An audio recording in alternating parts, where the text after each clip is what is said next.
छत्तीसगढ़ विधानसभा चुनाव से पहले राजनीतिक पार्टियों की तरफ से जनता के लिए बड़े बड़े वायदे किए जा रहे हैं। मुख्यमंत्री भूपेश बघेल की ओर से किसानों की कर्ज माफी के ऐलान पर अब बीजेपी हमलावर हो गई है।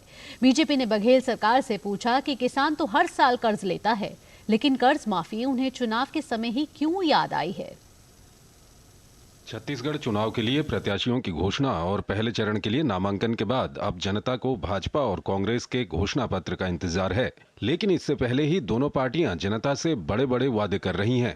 मुख्यमंत्री भूपेश बघेल की ओर से किसानों की कर्ज माफी के ऐलान पर अब बीजेपी हमलावर है। पूर्व मुख्यमंत्री रमन सिंह ने पूछा कि पूर्ण कर्ज माफी के धोखे से 2018 में सरकार बनाने वाली इस किसान विरोधी सरकार ने फिर ऐसा क्या किया कि किसान फिर कर्जदार हो गए।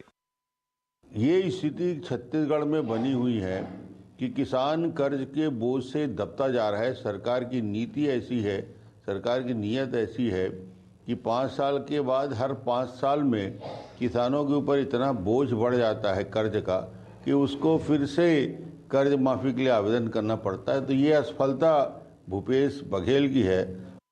छत्तीसगढ़ प्रदेश भाजपा अध्यक्ष अरुण साव ने भूपेश बघेल से पूछा कि किसान हर साल कर्ज लेता है, लेकिन कर्ज माफी उन्हें चुनाव के समय ही क्यों याद आई है। दरअसल भूपेश बघेल ने सोमवार को सक्ती में हुई जनसभा में ऐलान किया था कि अगर प्रदेश में उनकी सरकार बरकरार रही तो फिर प्रदेश में किसानों का कर्जा माफ होगा। हमारी सरकार फिर से बनती है तो हम किसानों की ऋण माफी करेंगे।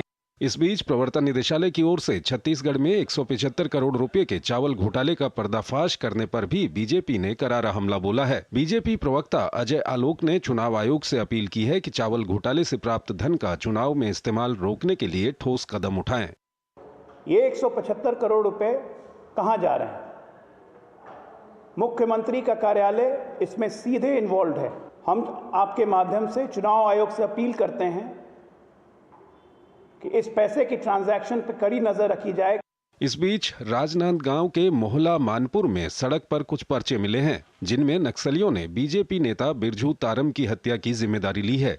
बीजेपी पहले से ही इस हत्या को टारगेट किलिंग बता रही है। वहीं छत्तीसगढ़ विधानसभा के दूसरे चरण की 70 सीटों के लिए भी नामांकन का काम जारी है। 30 अक्टूबर नामांकन की अंतिम तारीख है और 17 नवंबर को वोट डाले जाएंगे। रायपुर से सोमेश पटेल और नीरज सिंह के साथ दिल्ली से शैलेंद्र मिश्र, डीडी न्यूज।